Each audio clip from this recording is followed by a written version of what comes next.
ॐ अज्ञानतिमिरान्धस्य ज्ञानञ्जनशलाकया चक्षुरुन्मिलितं येन तस्मै श्रीगुरुवे नमः।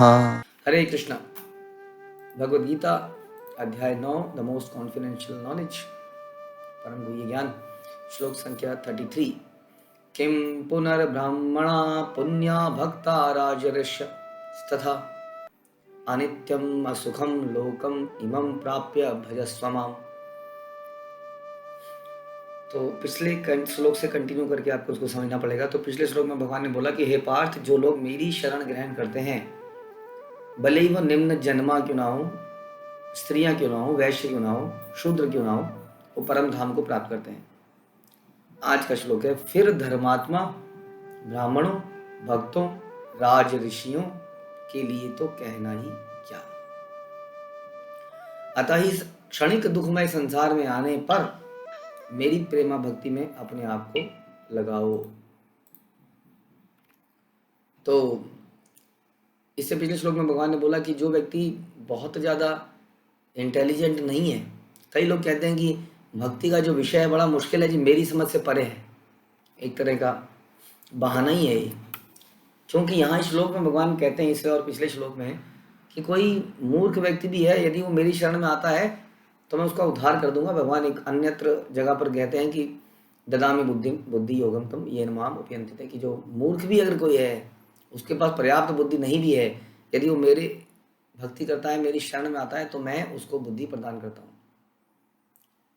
तो इस प्रकार से ये ऐसा नहीं कहा जा सकता कि ये विषय हमें समझ में नहीं आ रहा है इसलिए ये हमारे मतलब का नहीं है।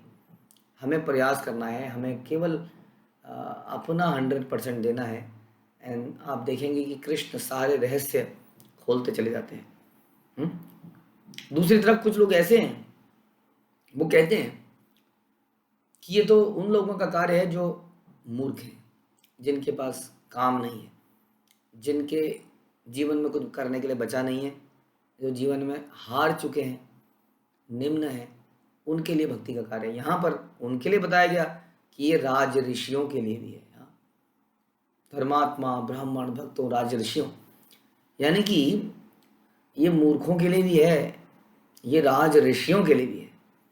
कोई भी प्रोसेस व्यक्ति इस प्रोसेस को जब अपनाता है, भगवान को अपनाता है, शरणागति करता है, तो वह इस भेदभाव से अलग हो जाता है। जब हम बोलते हैं भक्त, तो ना तो भक्त स्त्री है, ना भक्त वास्तव में पुरुष है, ना इंटेलिजेंट है सांसारिक रूप से, ना अनइंटेलिजेंट है। एक्चुअली में he is the super intelligent, क्योंकि वो परम गुह्य ज्ञान को जानता है। इस चैप्टर का नाम ही है परम गुह्य ज्ञान। हाँ, तो वास्तव में जैसे हमने सुना इससे पहले भी, क्षिप्रम भवति धर्मात्मा, की वो धर्मात्मा बन जाता है। तो भगवान बोल रहे हैं कि जब कोई भी अनइंटेलिजेंट व्यक्ति भी मेरे परम धाम को प्राप्त करता है, तो मेरे भक्तों का, राज ऋषियों का तो कहना ही क्या।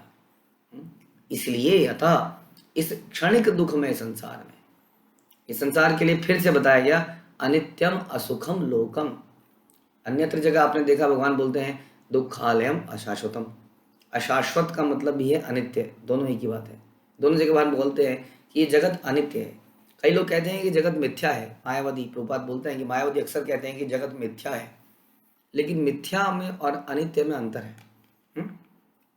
जब आप मिथ्या किसी चीज को बोलते हैं, तब आप उसको नकली मान के उसको त्याग रहे हैं, ये तो है ही नहीं, जो दिख रहा है वो है ही नहीं, त्याग दो, त्याग दो, आंखें बंद कर लो, किसी जगह पर बैठ जाओ।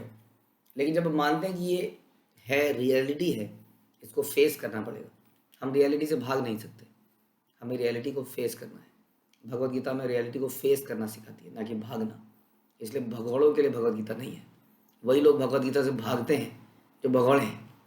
हाँ, जो जिंदगी को फेस करना जानते हैं, वो भगवत गीता के ज्ञान को सुनते हैं, उसको फेस करते हैं।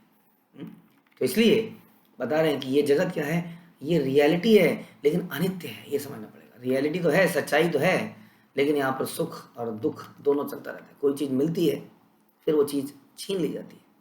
कोई हमारे संबंध हमारे परिवार में पैदा होता है, और कहीं हमारे परिवार से कोई चला जाता है, और ये नित्य रूप से चलता ही रहता है। ये अनित्यता इस जगत की नित्यता है। The change is only constant thing in this world. Continuously यहाँ पर परिवर्तन आते रहते हैं, और चीज़ें हमसे छूटती रहती हैं, जाती रहती हैं। इसको अनित्य बोला, इसलिए इस अनित्यम असुखम, अनित्य है और असुखम है जितनी देर के लिए भी मिला है उतनी देर भी दुख ही दुख मिलेगा। हाँ, लोकम, इस लोक में एक क्षणिक ऐसे लोक में जिसमें जो कि अनित्य है, यानी कि अगर कुछ भी है वो परमानेंट नहीं है। दूसरी बात है कि उतने छोटे समय के अंदर भी दुख ज़्यादा है। हाँ, तो इस संसार में आ जाने के बाद हाँ क्या करना चाहिए हमको, भगवान बता रहे हैं। हमारे लिए बहुत ही महत्वपूर्ण संदेश दे रहे हैं भगवान यहाँ पर कि हर व्यक्ति को क्या करना चाहिए, मेरी प्रेमा भक्ति में अपने को लगाओ, प्राप्य भजस्व माम। हाँ, मेरी प्रेमा भक्ति में अपने आप को लगाओ।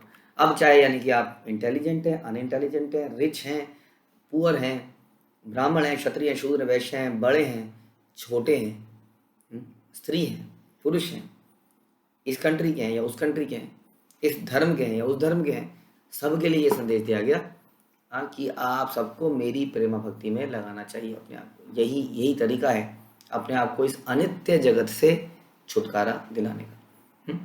ये बड़ा इंपॉर्टेंट विषय है कि हमें करना क्या चाहिए। भगवान यहाँ मुख्य तौर पर बता रहे हैं कि हमें करना क्या चाहिए। कई लोग हमने ऐसा देखा है कि बड़े चैलेंजिंग में पूछते हैं, पहले मुझे बताइए कि मैं यहाँ पर आया कैसे इस संसार में। जवाब है आपके पास। ये बड़ा ही मूर्खतापूर्ण प्रश्न है, क्योंकि कोई व्यक्ति अगर किसी खाई में गिर जाए, लटक रहा है किसी तरह से पेड़ पे, किसी भी समय पे पेड़ की डाली टूट सकती है और वो नीचे गिर सकता है। किसी व्यक्ति ने उसको हाथ एक्सटेंड किया है और कह रहा है नहीं नहीं पहले बताओ कि मुझे धक्का किसने मारा था, छोड़ूंगा नहीं उसको। अरे आप छोड़ोगे तो तब नहीं जब ये पेड़ आपको नहीं छोड़ेगा। थोड़ी देर में ये पेड़ आपको छोड़ देगा और आप दुनिया को छोड़ दोगे, तो आप कैसे किसी को नहीं छोड़ोगे? जब आप बचोगे तभी तो। ये प्रश्न उत्तर आप बाद में कर लेना। हम इस संसार में कैसे करें, मे बी हम जब बाहर निकल जाएंगे तो इसके बारे में इंक्वायरी करेंगे। अगर हमें लगेगा इट इज़ इम्पोर्टेंट, पता लग जाएगा सब। जब बाहर से देख पाएंगे चीज़ों को, ऊपर से देख पाएंगे तो पता चलेगा कि मैं गिरा किस कारण से था, कैसे गिरा था। तो इसलिए ये इम्पोर्टेंट है कि इस विषय में ज़्यादा इंक्वायरी की कोई आवश्यकता नहीं कि मैं यहाँ कैसे गिर गया, कब गिर गया, मुझे बताओ। नहीं, पहले मुझे बताओ। पहली इंक्वायरी तो कैसे यहाँ से निकले, नहीं तो मर जाएंगे यहाँ पर। अभी हम बड़े संकट में हैं। संकट के समय पर ये क्वेश्चन इररेलेवेंट है। हाँ, एक घर में आग लगी है, हाँ, फायर ब्रिगेड आ गई है, आप अंदर कमरे में घुसे हुए हैं, फायर ब्रिगेड का वैन, वो क्या होता है, क्रेन का वाला आदमी आपके बालकनी पे आ गया है। आप कह रहे हैं नहीं आऊँगा, पहले बताओ आग किसने लगाई, कौन था जो दिवाली के दिन जिसने पटाखे जलाए, इसका रॉकेट मेरी बालकनी में आ गया, लाओ उसके बच्चे को पहले पकड़ के उसको सजा दो। ऐसा तो नहीं करेगा कोई भी इंटेलिजेंट आदमी। पहले वो चढ़ जाएगा, निकलेगा, जान बचाएगा, इलाज कराएगा, फिर बाद में इंक्वायरी करेगा। तो यही सबसे इम्पोर्टेंट विषय है।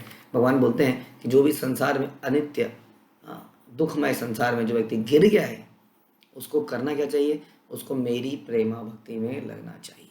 अब ये भी बड़ा इंपॉर्टेंट है, मेरी प्रेमा भक्ति में। तो संसार में लोग या तो भगवान को एक भय की वस्तु समझते हैं, चढ़ा दो भैया नहीं तो मारेगा, चढ़ावा करो, इसको पूरा चढ़ावा दो, बिजनेस में से इतना देते जाओ ताकि मेरा सुख पूरा। ऐसे कि एज इफ कि कोई अंडरवर्ल्ड के लोग हैं, उनको हफ्ता देना होता है ना, नहीं तो तब तो आपका बिजनेस सही से चलता रहता है। तो भगवान इज लाइक दैट, कोई हफ्ता वसूली करने वाले व्यक्ति हैं। अगर आपका चढ़ावा नहीं चलेगा तो मर जाएंगे। तो आधे से ज़्यादा लोग तो भय के कारण भगवान को सेवा करते हैं, जो भी करते हैं। कुछ लोग जो हैं बड़े इंटेलिजेंट, जो बिजनेस डीलिंग्स करते हैं भगवान के साथ। देखिए भगवान, सीधी सीधी बात है, तुम मुझे दो मैं तुम्हें दूँ, मैं 10 रुपया दूंगा तुम 10 लाख दोगे, ऐसा पिक्चर के गाने में आया था। तो ये तो तुम्हें करना ही पड़ेगा। मैं तुम्हें 11 रुपये का भोग लगाऊंगा, तुम मुझे लाखों की डील मेरी कर दो। तो आधे लोग जो है they think that God is demand supplier, कि भगवान हमारी इच्छाओं की पूर्ति करने के लिए है। बस वो किसी तरह से उन्हें थोड़ा सा कुछ मुंह पे चल लगा दो उनके, किसी तरह उन्हें संतुष्ट करो और इच्छाओं की पूर्ति करो। तो कोई इच्छाओं की पूर्ति के लिए, कोई डर के मारे भक्ति करता है या सेवा करता है। यहाँ पर बता रहे हैं कि प्रेमा भक्ति करनी चाहिए। प्रेमा भक्ति कैसी होती है? प्रेमा भक्ति में हमारी कोई इच्छा नहीं होती है भगवान को सेवा करने के लिए। हमारी यही इच्छा होती है कि भगवान की प्रसन्नता, जब हम भगवान के को मुस्कुराता हुआ देखते हैं, भगवान की चिंताओं को हरते हैं। भगवान की भला क्या चिंता हो सकती है? कोई चिंता नहीं है। भगवान की अगर कोई चिंता है तो यही है कि हम चिंतित हैं। तो जब हम भगवान के जीवों को संतुष्ट करते हैं, भगवान की भक्ति देके, तो भगवान बड़े प्रसन्न होते हैं। तो इस प्रकार के जब हम कार्य करते हैं, प्रेमा भक्ति, भगवान की इच्छा मेरी इच्छा, भगवान चाहते हैं जीवात्माओं को उद्धार होना चाहिए, तो हम उसके कार्य के लिए प्रयत्नशील रहेंगे। हम खुद नाम जपेंगे, दूसरों से जपवाएंगे। ये सब सारी प्रेमा भक्ति है। बाकी क्या है कि मेरा कुछ ये हो जाए, वो हो जाए, या भय के मारे, तो ये प्रेमा भक्ति नहीं है। प्रेमा भक्ति कैसे पैदा की जाए? नहीं है भगवान से प्रेम, नहीं होता। भगवान को देख के आंसू नहीं आते, नाम जब के आंसू नहीं आते तो क्या करें? तो तब तक करें जब तक प्रेम ना हो जाए। ऐसा बड़ा नेचुरल है। यदि कोई किसी की सेवा करता रहे करता रहे करता रहे तो अटैचमेंट पैदा हो जाती है। आप देखेंगे हॉस्पिटल में आप जाते हैं, हॉस्पिटल के स्टाफ से भी आपको अटैचमेंट हो जाती है। एक हफ्ते में अगर रहना पड़ गया वहाँ पे तो continuously, because they are serving you, you feel gratitude. हाँ, इन लोगों ने कितनी बार मेरे को इंजेक्शन लगाए, कितनी बार बॉटल्स, रात रात को आके मेरा चेक करते रहते थे, थर्मामीटर, ये ब्लड प्रेशर। हाँ, हमें लगता है कि we are very grateful to these people, है ना। हमारे हृदय से निकलता है क्योंकि वो हमारी सेवा कर रहे थे। Although it was their job to do, उनको they were being paid for it, उनको पेमेंट हो रही थी, उनकी सैलरी मिल रही थी, फिर भी हमारे हृदय में प्रेम पैदा हो जाता है। देखिए कितना वास्तव में ये जो सेवा है इसमें बहुत ताकत है। और कहीं अगर ये सेवा अनमोटिवेटेड हो जाए, यानी कि अमिश्रित, प्योर, बिना किसी एक्सपेक्टेशन के, तो ये एक जादू कर देती है। इतना बड़ा जादू कि कृष्ण भी अपने भक्त के कैद में आ जाते हैं, जैसे यशोदा माँ के कैद में आ गए। तो ये होती है प्रेम भक्ति। शुरुआत में हम लोग out of rules and regulations करते हैं, करते रहते हैं। जैसे कि मैंने बताया कि हॉस्पिटल्स में आपका नर्सिंग स्टाफ है, जो भी स्टाफ है, आउट ऑफ ड्यूटी करते हैं, उनको करना है, लेकिन फिर भी सामने वाले के हृदय में पैदा हो जाता है। हाँ, इसलिए प्रारंभ में हम आउट ऑफ फोर्स ही करते हैं, अपने आप पे फोर्स लगाते हैं कि मुझे भगवान के इतने नामों का जप करना ही है, चाहे मुझे आनंद आ रहा है या नहीं आ रहा है, मुझे भोग लगाना ही है, चाहे मुझे आनंद आ रहा है कि मुझे आरती करनी ही है। और धीरे धीरे करते करते करते करते एक रिलेशन डेवलप हो जाता है भगवान के साथ, जो कि निराकारवाद में पॉसिबल नहीं है, ये साकारवाद में ही पॉसिबल है, भगवान के साथ एक प्रेम का रिश्ता बनाना। तो भगवान गीता में कह रहे हैं उसे हर व्यक्ति का एक कर्तव्य बनता है कि मेरी प्रेम भक्ति में अपने आप को लगाए। और आप जानते हैं यही चीज़ हमको सेटिस्फाई कर सकती है।